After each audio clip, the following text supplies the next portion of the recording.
ಸ್ನೇಹಿತರೆ ನಮಸ್ಕಾರ. ದಶಮಹಾವಿದ್ಯೆಯ ಸರಣಿಗೆ ನಿಮಗೆ ಸ್ವಾಗತ. ಹಿಂದಿನ ವಿಡಿಯೋಗಳಲ್ಲಿ ನಾವು ಕಾಳಿ ಹಾಗೂ ತಾರಾದೇವಿಯ ಉಪಾಸನಾ ರಹಸ್ಯಗಳ ಬಗ್ಗೆ ತಿಳಿದುಕೊಂಡ್ವಿ. ಈ ಎಪಿಸೋಡ್ನಲ್ಲಿ ತ್ರಿಪುರಾ ಸುಂದರಿಯ ಬಗ್ಗೆ ತಿಳಿದುಕೊಳ್ಳೋ ಪ್ರಯತ್ನ ಮಾಡೋಣ. ಸ್ನೇಹಿತರೆ, ಪವಿತ್ರ ಅರುಣಾಚಲ ಕ್ಷೇತ್ರದಲ್ಲಿ ಪ್ರತಿ ತಿಂಗಳ ದ್ವಾದಶಿಯ ದಿನ ಸಾಧು ಸತ್ಪುರುಷರಿಗೆ ನಿಮ್ಮ ಸನಾತನ ಟಿವಿ ಚಾರಿಟಬಲ್ ಟ್ರಸ್ಟ್ ಮುಖಾಂತರ ಅನ್ನದಾನ ಸೇವೆಯನ್ನು ನಿರ್ವಹಿಸುತ್ತಿದ್ದೇವೆ. ಈ ಪವಿತ್ರ ಕಾರ್ಯಕ್ಕೆ ನಿಮ್ಮ ಬೆಂಬಲವೂ ಬೇಕಿದೆ. ಹಾಗೆ ನಮ್ಮ ಸಂಸ್ಥೆ ಸೇವಾ ಕಾರ್ಯಗಳು ಹಾಗೂ ನಾವು ನಿಮ್ಮ ಮುಂದೆ ತರುವ ದೇವಾಲಯದ ವಿಡಿಯೋಗಳು, ಅದರ ಜೊತೆ ಇನ್ನೂ ಅನೇಕ ವಿಡಿಯೋಗಳು ಮಾಡಬೇಕಾದ್ರೆ ನೀವು ಸ್ಕ್ರೀನ್ ಮೇಲೆ ಕಾಣುತ್ತಿರುವ ಸ್ಕ್ಯಾನರ್ ಹಾಗೂ UPI ಐಡಿಗೆ ನಿಮಗೆ ತೋಚಿದ ಮೊತ್ತವನ್ನು ದೇಣಿಗೆಯಾಗಿ ನೀಡಿ ನಮ್ಮ ಈ ಸೇವಾ ಹಾಗೂ ಧರ್ಮ ಕಾರ್ಯಗಳನ್ನು ಮುಂದುವರಿಸಲು ಸಹಕರಿಸ್ತೀರಾ ಅಂತ ಭಾವಿಸ್ತೇನೆ. ಧನ್ಯವಾದ. ತ್ರಿಪುರಾ ಸುಂದರಿ ಹೆಸರಿಗೆ ತಕ್ಕಂತೆ ಅದ್ಭುತವಾದ ಸುಂದರ ರೂಪದಿಂದ ದರ್ಶನ ಕೊಡುವ ತಾಯಿ, ವಿಶ್ವವನ್ನೇ ನಡೆಸುವ ದೇವತೆಯಾದ್ದರಿಂದ ತಾಯಿಗೆ ಈ ಹೆಸರು ಬಂತು. ಲೋಕವನ್ನು ಪಾಲಿಸುವ ಶಕ್ತಿ ಈಕೆ. ನಾವು ನಿತ್ಯ ಪೂಜಿಸುವ ಲಲಿತಾದೇವಿ ಇನ್ಯಾರೂ ಅಲ್ಲ, ತ್ರಿಪುರಾ ಸುಂದರಿ ದೇವಿಯೇ. ಲಲಿತಾ ಸಹಸ್ರನಾಮದಲ್ಲಿ ಈ ದಶಮಹಾವಿದ್ಯೆಯ ನಾಮಗಳು ನಮಗೆ ವಿವಿಧ ರೂಪಗಳಲ್ಲಿ ಕಾಣಿಸುತ್ತದೆ. ನಿತ್ಯ ಲಲಿತಾ ಸಹಸ್ರನಾಮ ಜಪಿಸುವವರಲ್ಲಿ ಒಂದು ರೀತಿಯ ತೇಜಸ್ಸಿರುತ್ತದೆ. ಈ ತ್ರಿಪುರಾ ಸುಂದರಿ ದೇವಿ ಯಾರು? ಈ ಶಕ್ತಿಯ ಹಿಂದಿರುವ ತಾಂತ್ರಿಕ ವಿಷಯಗಳನ್ನು ಈ ವಿಡಿಯೋಲ್ಲಿ ತಿಳಿಯುವ ಪ್ರಯತ್ನ ಮಾಡೋಣ. ಸ್ನೇಹಿತರೆ, ದಶಮಹಾವಿದ್ಯೆಗಳೆಂದರೆ ಏನು ಎಂದು ನಾವು ಹಿಂದಿನ ಕೆಲವು ವಿಡಿಯೋಗಳಲ್ಲಿ ತಿಳಿದಿದ್ದೇವೆ. ಸೃಷ್ಟಿ ಗತಿ ತಪ್ಪದೆ ನಡೆಸುತ್ತಿರುವ 10 ಅತೀತ ಶಕ್ತಿಗಳೇ ಈ ದಶಮಹಾವಿದ್ಯೆಗಳು. ಪುರುಷ ದೇವರ ಆರಾಧನೆಯನ್ನು ದೇವತಾ ಆರಾಧನೆ ಎನ್ನುತ್ತೇವೆ. ಅದೇ ಸ್ತ್ರೀ ದೇವತಾ ಉಪಾಸನೆಯನ್ನು ಆರಾಧನೆಯನ್ನು ಮಹಾವಿದ್ಯೆ ಎನ್ನುತ್ತೇವೆ. ದಶಮಹಾವಿದ್ಯೆಯಲ್ಲಿ 3ನೆಯ ಮಹಾವಿದ್ಯೆ ತ್ರಿಪುರಾ ಸುಂದರಿ. ಈ ಮಹಾವಿದ್ಯೆಯಲ್ಲಿ ಬಹಳಷ್ಟು ಶಕ್ತಿಗಳು ಉಗ್ರ ರೂಪದಲ್ಲಿರುತ್ತದೆ. ಆದರೆ ತ್ರಿಪುರಾ ಸುಂದರಿ ಹಾಗೂ ಕಮಲಾತ್ಮಿಕ ವಿದ್ಯೆಗಳು ಮಾತ್ರ ಸೌಮ್ಯ, ಸೌಂದರ್ಯ ಹಾಗೂ ಸಾತ್ವಿಕ. ತ್ರಿಪುರಾ ಸುಂದರಿ ಅವತಾರದಲ್ಲಿ ಕೈಯಲ್ಲಿ ಕಬ್ಬು, ಬಿಲ್ಲು, ಅಂಕುಶ ಧರಿಸಿರುತ್ತಾಳೆ ತಾಯಿ. ತ್ರಿಪುರಾ ಸುಂದರಿ ದೇವಿಯ ಎಡಭಾಗದಲ್ಲಿ ಲಕ್ಷ್ಮೀ ದೇವಿ ಹಾಗೂ ಬಲಭಾಗದಲ್ಲಿ ಸರಸ್ವತಿ ದೇವಿ ಸೇವೆ ಮಾಡುತ್ತಿರುವ ಹಾಗೆ ಕಾಣುತ್ತದೆ.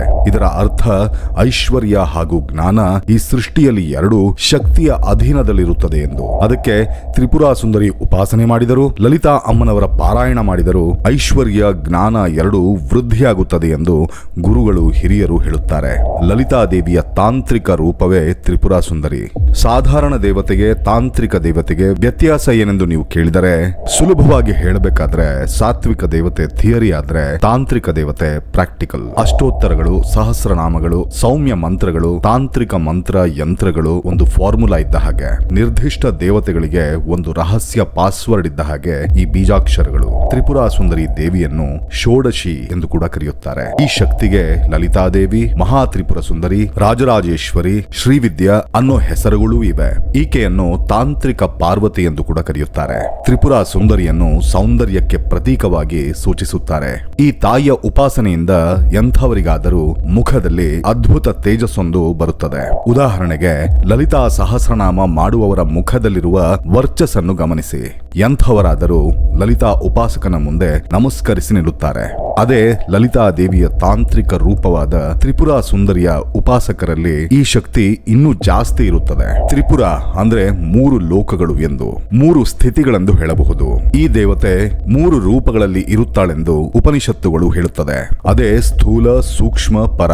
ಸ್ಥೂಲ ರೂಪ ಅಂದರೆ ಭೌತಿಕವಾದ ರೂಪ, ಫಿಸಿಕಲ್ ಸ್ಟೇಟ್ ಅಂದ್ರೆ ವಿಗ್ರಹಗಳ ರೂಪದಲ್ಲಿ. ಎರಡನೆಯದು ಸೂಕ್ಷ್ಮ ರೂಪ. ಈ ಸ್ಥಿತಿಯನ್ನು ಯೋಗಿಗಳು, ತಪಸ್ವಿಗಳು ಮಾತ್ರ ದರ್ಶನ ಮಾಡಲು ಸಾಧ್ಯ. ಈಗಲೂ ಅದೆಷ್ಟೋ ಸಿದ್ಧಿಗಳನ್ನು ಸಾಧಿಸಿದ ಅಘೋರಿಗಳು ಸೂಕ್ಷ್ಮ ರೂಪದಲ್ಲಿ ಪ್ರಯಾಣ ಮಾಡುತ್ತಾರೆ. ಬೌದ್ಧ ಮತದಲ್ಲಿ ಸೂಕ್ಷ್ಮ ರೂಪ ಸಾಧನೆ ಅತ್ಯಂತ ಮಹತ್ವವಾದ ಸಾಧನೆ ಎಂದು ನಂಬುತ್ತಾರೆ.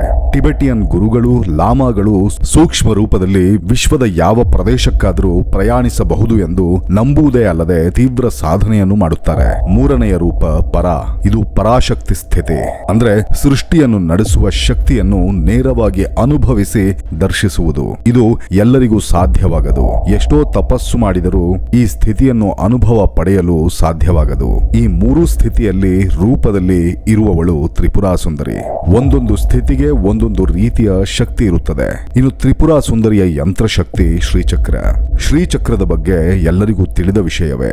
ಈ ಯಂತ್ರದಲ್ಲೇ ಅಮ್ಮನವರ ನಿಜವಾದ ಶಕ್ತಿ ಅಡಗಿರುತ್ತದೆ. ನಿಜಕ್ಕೆ ಸ್ವಯಂಭೂವಾಗಿ ಇರುವ ಅಮ್ಮನವರ ಎಲ್ಲಾ ಕ್ಷೇತ್ರಗಳು ತಾಂತ್ರಿಕ ದೇವತಾ ಶಕ್ತಿಗಳೇ. ಕಾಳಿ ಶಕ್ತಿಯನ್ನು ಶಿವ ನ್ಯೂಟ್ರಲೈಸ್ ಮಾಡಿದ. ಆದ್ರೆ ಮಿಕ್ಕ ಅಮ್ಮನವರ ಶಕ್ತಿಯನ್ನು ಹೇಗೆ ಕಮ್ಮಿ ಮಾಡಿದರು? ಮಧುರೆ ಮೀನಾಕ್ಷಿ, ಕಂಚಿ ಕಾಮಾಕ್ಷಿ, ಜಂಬುಕೇಶ್ವರದ ಅಖಿಲಾಂಡೇಶ್ವರಿ, ಶ್ರೀಶೈಲದ ಭ್ರಮರಾಂಬಿಕ, ವಿಜಯವಾಡದ ಕನಕದುರ್ಗ ಇವರೆಲ್ಲ ಒಂದು ಕಾಲಘಟ್ಟದಲ್ಲಿ ತಾಂತ್ರಿಕ ದೇವತೆಗಳೇ. ಸಾಯಂಕಾಲವಾದರೆ ಆಲಯಗಳನ್ನು ಮುಚ್ಚುತ್ತಿದ್ದರು. ಇಲ್ಲದಿದ್ದರೆ ಆ ಶಕ್ತಿ ಪ್ರತಿಯೊಬ್ಬರನ್ನು ಭಕ್ಷಿಸಿ ಬಿಡುತ್ತಿತ್ತು.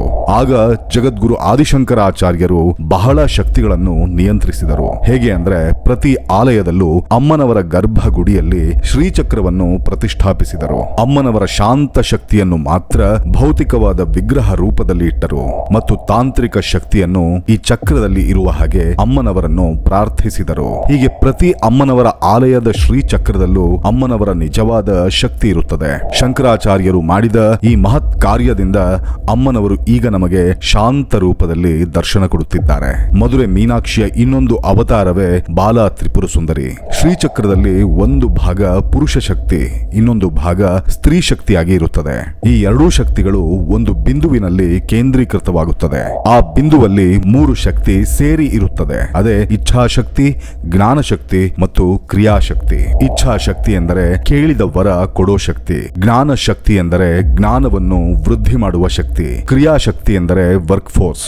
ಹೀಗೆ ಮೂರು ರೂಪಗಳಿಗೆ ತ್ರಿಪುರ ಸುಂದರಿಯ ಬೀಜಾಕ್ಷರಗಳು ನಮಗೆ ಶಕ್ತಿ ಕೊಡುತ್ತದೆ. ಲಲಿತಾ ಅಂದ್ರೆ ತುಂಬಾ ಜನ ಕೋಮಲ ಅಥವಾ ಸುನ್ನಿತವಾದ್ದು ಎಂದು ಭಾವಿಸುತ್ತಾರೆ. ಆದ್ರೆ ಆಧ್ಯಾತ್ಮಿಕ ಭಾಷೆಯಲ್ಲಿ ಲಲಿತಾ ಅಂದರೆ ಆಡಿಸುವವಳು ಎಂದರ್ಥ. ಈ ಸೃಷ್ಟಿಯನ್ನು ಆಡಿಸುವವಳು ಲಲಿತಾ. ಲಲಿತಾ ಸಹಸ್ರನಾಮ ನಾವು ದಿನ ಪಠಿಸಿದರೆ ಸೃಷ್ಟಿ ಶಕ್ತಿಯೇ ನಮ್ಮನ್ನು ಮುಂದು ನಿಂತು ನಡೆಸುತ್ತದೆ. ಇನ್ನು ಬಾಲ ತ್ರಿಪುರ ಸುಂದರಿ, ತ್ರಿಪುರ ಸುಂದರಿಯ ಬಾಲಾವತಾರ. ಇದು ಅತ್ಯಂತ ಸಾತ್ವಿಕ ಅವತಾರ. ಹೀಗೆ ತ್ರಿಪುರ ಸುಂದರಿ ಮಹಾವಿದ್ಯೆ ಎಷ್ಟೋ ರೂಪದಲ್ಲಿ ನಮಗೆ ತಾಂತ್ರಿಕ ಶಕ್ತಿಯನ್ನು ಕೊಡುತ್ತದೆ. ಸ್ನೇಹಿತರೆ, ಇದು ಇಂದಿನ ವಿಡಿಯೋ. ಮುಂದಿನ ಹಾಗೂ 4ನೆಯ ದಶಮಹಾವಿದ್ಯೆಯಾದ ಶ್ರೀ ಭುವನೇಶ್ವರಿಯ ಬಗ್ಗೆ ಮುಂದಿನ ವಿಡಿಯೋಲ್ಲಿ ತಿಳಿಯೋಣ. ಸರ್ವಂ ಶಿವಾರ್ಪಣಮಸ್ತು. ಅರುಣಾಚಲ ಶಿವ. ಸ್ನೇಹಿತರೆ, ಇಲ್ಲಿಯವರೆಗೂ ನೀವು ಈ ವಿಡಿಯೋ ನೋಡಿದ್ದೀರಾ ಅಂದ್ರೆ ಈ ವಿಡಿಯೋ ನಿಮಗೆ ಇಷ್ಟವಾಗಿದೆ ಎಂದು ಭಾವಿಸುತ್ತಿದ್ದೇನೆ. ಇಂತಹ ಇನ್ನಷ್ಟು ವಿಡಿಯೋಗಳು ನೋಡುವ ಹಂಬಲ ನಿಮಗಿದ್ರೆ ದಯವಿಟ್ಟು ಈಗಲೇ ಈ ವಿಡಿಯೋನು ಲೈಕ್ ಮಾಡಿ, ಶೇರ್ ಮಾಡಿ ಹಾಗೂ ನಮ್ಮ ಚಾನಲ್ ಅನ್ನು ಸಬ್ಸ್ಕ್ರೈಬ್ ಮಾಡ್ಕೊಳ್ಳೋದು ಮಾತ್ರ ಮರಿಬೇಡಿ. ಮುಂದಿನ ವಿಡಿಯೋಲ್ಲಿ ಮತ್ತೆ ಸಿಗೋಣ. ಅರುಣಾಚಲ ಶಿವ.